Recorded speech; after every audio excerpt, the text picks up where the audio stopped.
प्यारे बच्चों, सुप्रभात। मैं आपकी नागरिक शास्त्र प्रवक्ता श्रीमती उषा कुशवाहा आप सभी को राष्ट्र निर्माण के मार्ग में आने वाली बाधाएं पढ़ाने के लिए उपस्थित हूँ। शताब्दियों तक दास्तां के बंधन में जकड़े रहने के बाद भारत को आज़ादी मिली थी। स्वाधीनता के बाद नवोदित लोकतंत्र के समक्ष अनेक सामाजिक तथा आर्थिक समस्याएं उपस्थित थीं। ये समस्याएं लोकतंत्र के आदर्शों की जड़ों को खोखला कर रही थीं।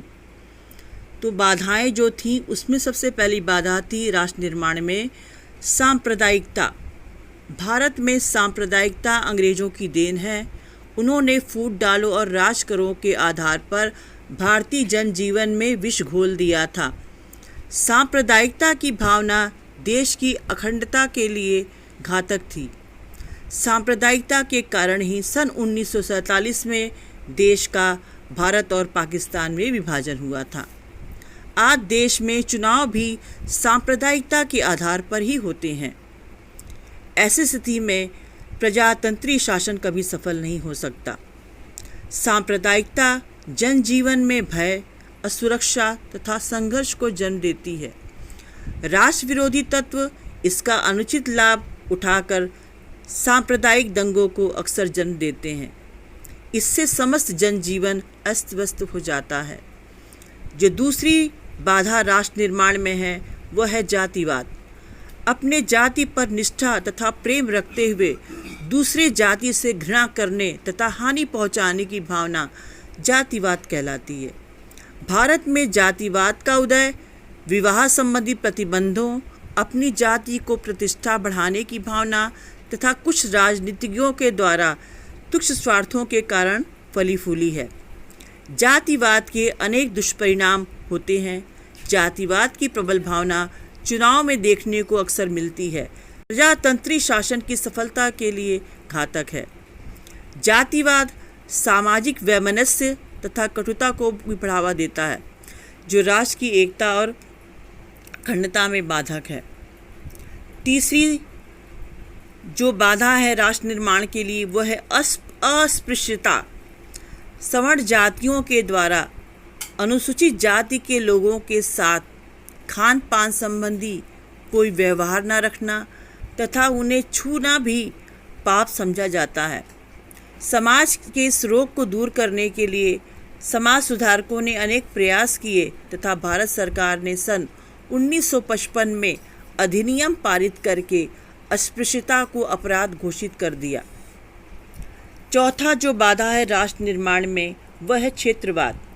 वर्तमान समय में भारत में क्षेत्रवाद की समस्या एक गंभीर समस्या बन गई है। सभी लोग अपने अपने क्षेत्र की प्रगति के लिए आपस में लड़ते झगड़ते रहते हैं। स्वार्थी राजनीतिज्ञ अथवा असामाजिक तत्व क्षेत्रवाद को बढ़ावा देते हैं। इस क्षेत्रवाद के कारण ही भारत में राज्यों का गठन भाषा के आधार पर करना पड़ा, जिससे भाषावाद की समस्याओं में वृद्धि हुई। आतंकवाद तथा उग्रवाद के लिए भी क्षेत्रवाद ही मुख्य रूप से उत्तरदायी है। अन्य समस्याएं जो राष्ट्र निर्माण के मार्ग में बाधा पहुंचाती हैं वह हैं महिला वर्ग में प्रथा, अशिक्षा, बाल विवाह, दहेज प्रथा जैसी कुरीतियाँ। इसके अलावा मूल्य वृद्धि एवं भ्रष्टाचार की समस्या, काले धन की वृद्धि, ये अनेक समस्याएं हैं जो राष्ट्र की प्रगति और राष्ट्रीय एकता के मार्ग में बाधा पहुंचाती हैं। इन समस्याओं के समाधान के लिए केवल सरकार को ही नहीं बल्कि समस्त भारतीय समाज को एकजुट होकर के प्रयास करने पड़ेंगे। अब बच्चों, हर समस्या का कोई ना कोई समाधान भी होता है। तो राष्ट्र निर्माण के मार्ग में आने वाली बाधाओं का क्या समाधान हो सकता है, ये जानकारी आपको मैं देती हूँ। सबसे पहले जो बाधा थी सांप्रदायिकता।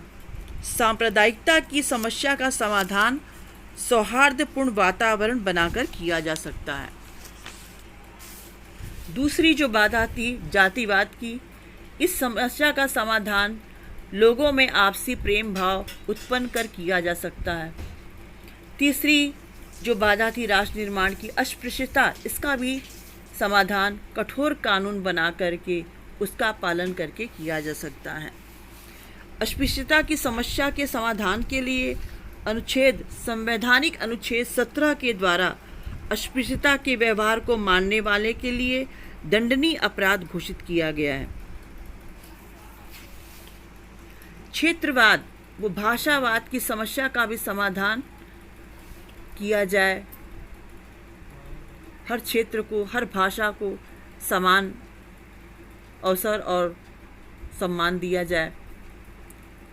नंबर 5 जो समस्या थी महिलाओं संबंधित, तो भारत में महिला वर्ग पर्दा प्रथा, अशिक्षा, बाल विवाह, दहेज प्रथा जैसी कुरीतियों का शिकार है।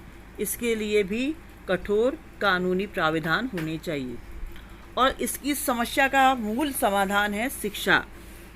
तो सभी को शिक्षित करने के लिए कि सभी पढ़े लिखे आगे बढ़ें, इस उद्देश्य प्राप्ति हेतु सर्व शिक्षा अभियान 2001 के तहत भारत सरकार ने सभी 5 से 14 वर्ष के बच्चों के लिए निःशुल्क एवं अनिवार्य शिक्षा का प्राविधान किया है। धन्यवाद बच्चों।